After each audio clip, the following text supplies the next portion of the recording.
Yo, what's up, what's up? Magbabalik tayo at bibigyan natin ng reaction video to. Reaction video to ni Banat Bay sa mga Tebes. Ito po, panoodin po natin, simulan na natin to. Huwag po kayo makakalimot na mag-subscribe sa channel ko. Pakalat po natin sa buong mundo ang mga kaganapan dito po sa bansang Pilipinas. Okay. Banat Bay. Pasok na yan. Ang araw po sa inyo lahat, ako po si Banat Bay at ito na nga pag-usapan po natin tong bagong issue na ito. Actually luma na ho ito pero dito malalaman mo talaga na kung ano ang motibo ng paninira sa mga Tebes. Naku po. Meron po kasi akong ikikwento sa inyo ngayong araw na to. Isisiwalat ko sa inyo yung nangyari ho dyan sa Negros kung saan 'di ba pinagbintangan po itong si Tebes na pumatay sa mga Digamo, okay dito kay Digamo bilang gobernador. Ngayon lumalabas kung ano ang tunay na motibo ng pagbibintang sa mga Tebes. Nako po. Sabi ko sa inyo noon 'di ba na time will tell the truth. Antayin lang natin kasi sa simula perfect target si Arnie Tebes eh. Alam naman natin si Arnie Tebes, yung itsura nito, parang gangsta shit eh. Para talagang gangsta itong si Congressman Arnie Tebes. Kaya madaling target eh. Tapos may asta po ito eh, di ba? Kita naman natin maglakad poging-pogi talaga. O baka asta talagang bad boy ang datingan, parang si Robin Padilla eh. Kaya tuloy madali ho itong tinarget. Madali hong tinarget at inagaw ho ang mga negosyo dyan sa Negros at hindi lamang po yun. Alam mo kasi nila na itong mga Digamo ay walang nagawang maayos kaya na lang itinarget ho ito para talagang, alam niyo yun, wala nang makalaban kasi alam nilang matatalo. So, para walang makalaban, yurakan mo yung pinaka-taong posibleng makatalo dito sa mga Digamo na ito. Walang iba kung hindi ang mga Tebes. Kaya nga kung papansinin ninyo, may bagong issue ngayon. Mantakin mo, dinamay naman ngayon panahon na ito, yung kapatid. Bakit kanyo? Dahil nga po, tumatakbo yung kapatid bilang gobernador ng lungsod na yan. So, ibig pong sabihin, mga kababayan, talagang ang motibo lamang ng banat kay Congressman Arnie Tebes ay dahil po sa issue ng politika. Panoorin po natin tong news na ito Inirekomenda ng Philippine National Police sa Department of Justice na kasuhan si dating Negros Oriental Governor Pride Henry Tebes at siyam na iba pa kaugnay sa pagpatay kay dating Governor Roel Digamo at iba pa noong 2023. Isipin mo, 2023 pa ho yan Ang tagal na ho niyan, ngayon lang kakasuhan. Ano to? Pahabol? Kasi nga po, kaya siya kakasuhan, hinabol ngayon, ay dahil po tumatakbo siyang gobernador. Alam nyo, mahal ho namang, ito maaring tayo mga taga Metro Manila, iba, alam mo na, yung imahe kasi ng Tebes, parang ang bad boy ang datingan, pero mga taga Negros, mahal po ang mga Tebes. Yun ang tinatanong ko sa mga kakilala ko dyan Alam mo, iba kasi, ako naniniwala sa mga ganyan, yung propaganda. Kasi alam mo, kahit nung una, di ba, ang daming, kahit po ako, naloko din ako na parang ang dating ni Pastor Kibuloy, masamang tao, nangaabuso. Pero yun ay media propaganda lamang ng kalaban. Ganon din ang nangyari dito sa mga Tebes. Media propaganda na masamang tao itong mga ito. Pero sa totoo, yung mga taga-Negros, gusto ho sila.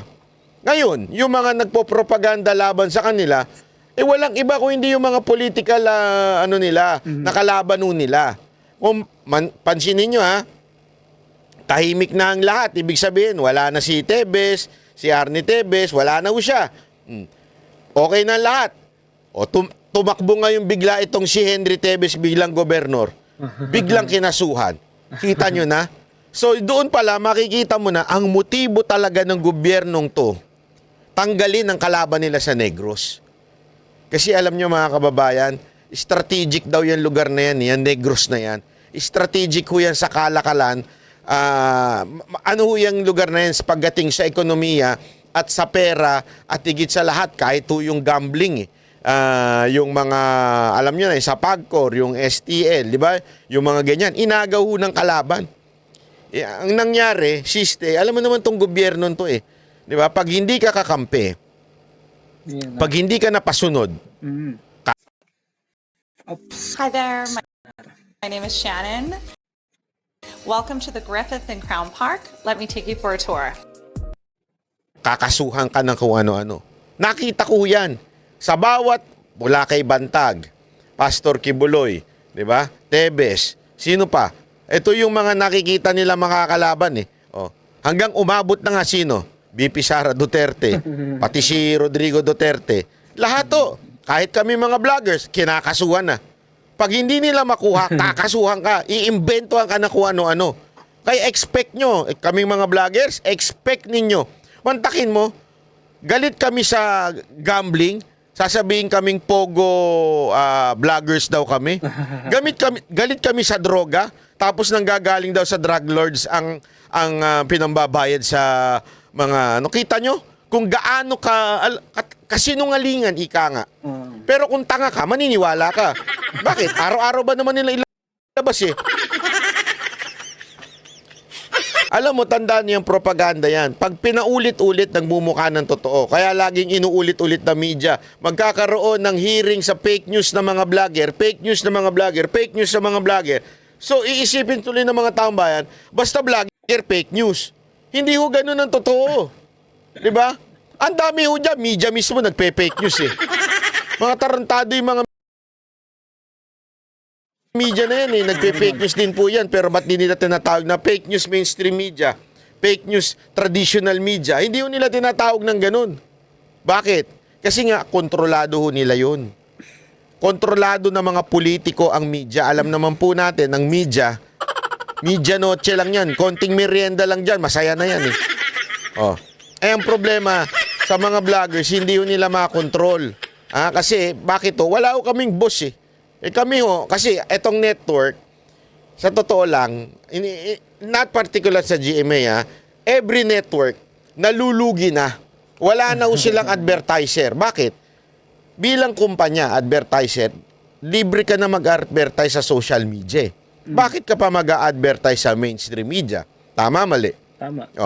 Tapos, ang laki ng gastos ng traditional media para magkaroon ng newsroom, para bayaran yung mga writer, reporter, ang laki ng gastos nila. Ang laki ng overhead nila. Kaya madali silang bayaran na tumanggap dahil sa ang laki ng gastos nila So, ang bubuhay sa kanila, alam nyo na, pera ng politiko. Ang social media, wala ko kaming gastos. Yung sariling gamit lang namin. Computer, ilaw, camera, tapos na. Di ba? Microphone. Yun na yun. Tapos wala ko kaming overhead, expenses. Ibig sabihin, wala kaming sinasahuran.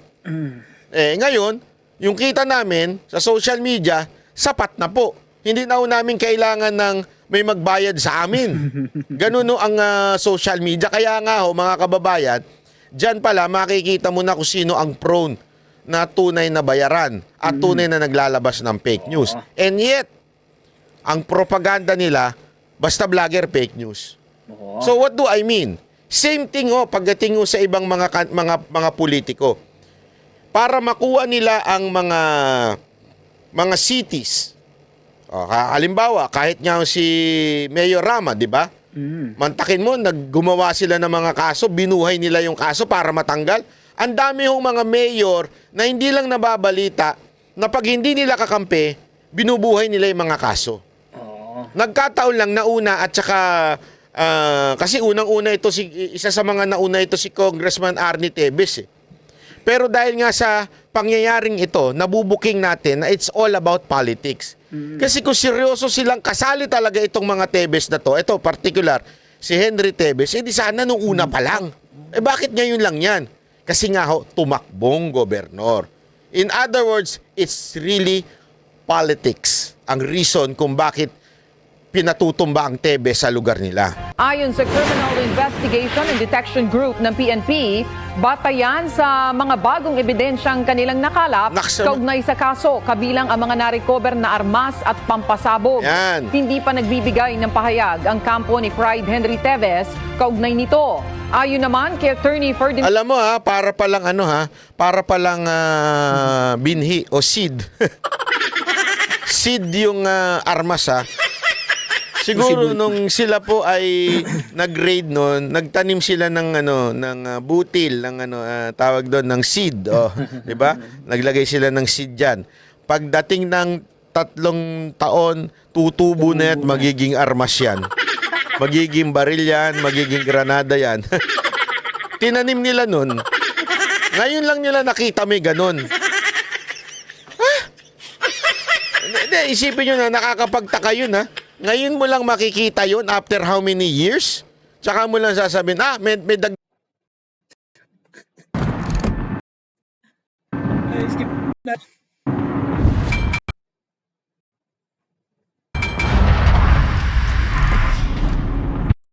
Dagdag na ebidensya. Alam mo kung sino na naman ang pasimuno nito? Yung sip-sip na bida-bidang general. Yung kain na yung humahalik sa tumbong ni Marcos. Walaan nyo kung sino yun. Alam niyo, kilala niyo yun. Topacio na abogado ng kapatid ni Pride Tevez na si dating Congressman Arnie Tevez, katakataka na ngayon lang pinakakasuhan ang dating gobernador. Halata raw na itinaon ito sa panahon ng eleksyon dahil tumatakbong muli sa Negros Oriental si Pride Tevez. Para pala kaming kami magkapatid na si Coach Oli. Bakit? Kalbo si Tevez, parang ako. Si Arnie Tevez. Etong si Henry Tevez, may buhok. Huwag ka mag-alala, Congressman Arnie Tevez. Mas yummy ang mga kalbong katulad natin.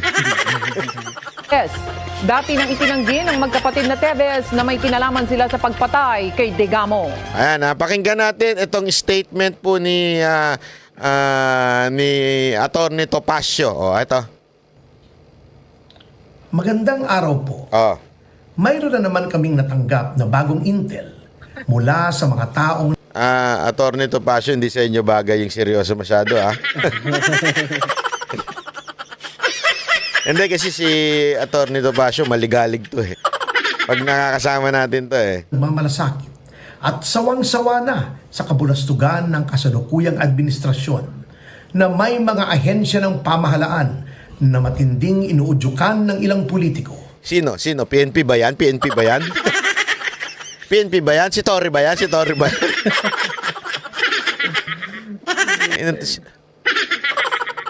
Wala. Na magsagawa na naman ng raid at pagtatanim ng ebidensya sa mga ari-arian. Ako po, magre-raid na naman daw. Alam nyo mga kababayan, naniniwala ako dito. Bakit? Ganon din kay Pastor Kibuloy. May nabalitaan kami na magre-raid doon. Ipapasara na talaga din yung tuluyan yung kingdom, yung KOJC. Parang ganito rin ang gagawin dito. I-raid na naman para may maitanim sila, may mga bagong kaso na naman, tapos gagawa nilang, aagawin nila yung property, crime, magiging crime scene na naman. Ganyan na ganyan. Alam mo, hindi pa ba tayo nadala? Kaya nga mga kababayan, kasi baka sabihin na iba, bakit mo pa pinagtatanggol yan? Uy, hindi ho siya pinagtatanggol natin, si Arnie Tevez. Pero ang punto dito, yung pang-aabuso ng gobyerno. Kasi kung mananahimik lang tayo sa pang-aabuso ng gobyerno, paulit-ulit lang yan, sino na naman? After ni Arnie Tevez, ang KOJC na naman. Pagkatapos yan, yung iba na naman kakampi sa mga Duterte, hanggang walang pumapalag sa kanila, hanggang hindi tayo nag-iingay. Lahat ng kaalyado ni Pangulong Duterte, gigipitin nila, gagawa nila ng istorya, ipe-persecute nila para talagang walang tumulong sa mga Duterte. Ganun kasi sila Ganyang kademonyo ito, lintik na gobyerno to. Tuloy. Pamilya Tevez. Ang mga Tevez na kanilang tinatarget ay sina Governor Henry Pride Tevez, na kasalukuyang tumatakbo bilang gobernador ng Negros Oriental, at si Janice Tevez na kumakandidato naman bilang congresswoman ng 3 distrito ng nasabi ring lalawigan. Ay, kaya naman pala eh. Talagang gusto nilang eradicate. Alam mo yung ginagawa sa kanila parang mga Duterte. Talagang, alam mo yun, dudungisan. Kasi ang mga ano, pasensya na ha, pero ewan ko ha, paulit-ulit ko sinasabi sa inyo, sana matuto na tayo. Ang mga Pilipino kasi, ano eh, yung name recall, pag sinabi mo mga Tebes, lahat na silang Tebes, madali lang yan. Talagang idamay natin silang lahat. Damay-damay na yan. Tebes, basta Tebes, dumihan natin. Basta mga Duterte, dumihan natin. Di ba? Ganyan eh. Lahat-lahat na sila. Oh. Kaya ito, since tumatakbong congressman pala yung kapatid, tapos yung isa, gobernador, o ayan na. Kaya talaga pala bumabalik na naman tong lintik na issue nito. Mga ulul, diversion nyo lang yan. Gago! Mag-focus tayo sa krimen na ginawa ng mga congressman dyan sa blankong budget na yan. Huwag nyo nga kami linlangin, hindi nyo kami malilinlang, hindi nyo kami madadivert. Bycam, mga scammer kayo! This is hands down one of the best ways of starting an online business. I am, of course, talking Oo, kayong mga pumirma na blanco. Tapos, ano, sino naglagay? Managot kayo, mga animal kayo, mga krimen kayo, mga magnanakaw kayo sa bayan. Hindi pwede yung blanco-blanco na yan, tapos bigla nyo lalagyan ng amount. Ano to? Blank check? Siniswerte ba kayo? Puro na nga kayo nakaw dyan sa kongreso, tapos biglang blank check pa ito. May mga tarantado pala talaga kayo, no? Tapos ayan na naman, mag-iimbento na naman kayo, kakasuhan si Duterte, kakasuhan yung mga vloggers, kakasuhan to si Tebes, para maraming istorya, makalimutan na yung vice cam nyo. Hoy, mainstream media! Balikan nyo na yung vice cam! Pinasasagot na ng Supreme Court yan ha! Focus tayo dyan sa vice cam! Trilyon ang ninakaw dyan, trilyon! Anak kayo ng wewe, oo. May rin ding lumalabas na mga pahayag sa media na si Governor Pride ay pinakakasuhan na ng multiple murder. Nako. Ukol sa pagpatay kay Governor Roel Digamo at mga security nito. Ano to? Sino ba talaga? Akala ko ba si... Dito pa lang, maguguluhan ka na eh. Akala ko ba si Arnie Tebes ang pumatay? Ngayon si Henry Tebes na. Porket hindi na kumakandidato si... Ang baduy ng style nyo. Bulok talaga. Hindot din kasi itong sip-sip na general na to eh. Hindi totoo ah. Akala ko ba ano yun, sabay sila? Pare, brother. Hindi ko alam kung anong tawag nila. Kuya. Barilin natin pareho. Dalawa ang mastermind. Ayan na naman po tayo sa mastermind, dalawa. Hindi ba pwedeng isa lang? Kaya nga mastermind eh. Hindi ba sino ba talaga sa kanilang dalawa? Hindi, eto ha, ginagawa ko lang katatawanan pero totoo yan. Mantakin mo, dalawa silang nag-isip. Pareho silang mastermind. That is a big stupidity. Hindi pwede yun. Kahit kami magkapatid, kunwari, meron kaming pinaplano sa buhay. Wala naman kami pinaplano. Wari lang, meron kaming pagpaplanuhan. Ako, niche niya yun. Kunwari, doon yung strength niya, oh. Coach Oli, bahala ka na dyan, ha? O, siya na lahat yun, oh. Pag ako naman, yung niche ko naman, yung strength ko, sasabihin niya, oh, ikaw na, bahala dyan, ha? Diba? Hindi, totoo naman, di ba? Hindi pa pwedeng dalawa nagpaplano. Hindi pwedeng dalawa mastermind. Dito, make up your mind. Puro kayong mastermind. Make up your mind. Sino ba talaga ang mastermind sa kanilang dalawa? Si Arnie Tebes, yung si Henry Tebes. Alam ko na. Dati si Arnie Tebes. Nung nagawa na nila yung maitim na balak nila na gawing terorista si Arnie Tebes hanggang makaalis ng Pilipinas, hanggang matanggal sa Kongreso, ngayon hindi na pwedeng bumalik dito. O, tapos na yon, si Henry Tebes naman ngayon na mastermind. Gago! Kaya dito, booking na booking natin yung talagang katarantaduhan nila. Booking na booking natin. Dito, patunay talaga ito eh. Sabi ko nga, dito sila nagkamali. If you think you made a right decision by charging Henry Tevez, 'di ba? By including Henry Tevez. Okay, hanggang dito na lang muna po yung mga punto de vista dito ni Banat Bay. Suportahan niyo po yung channel niya, panoorin niyo po para sa mga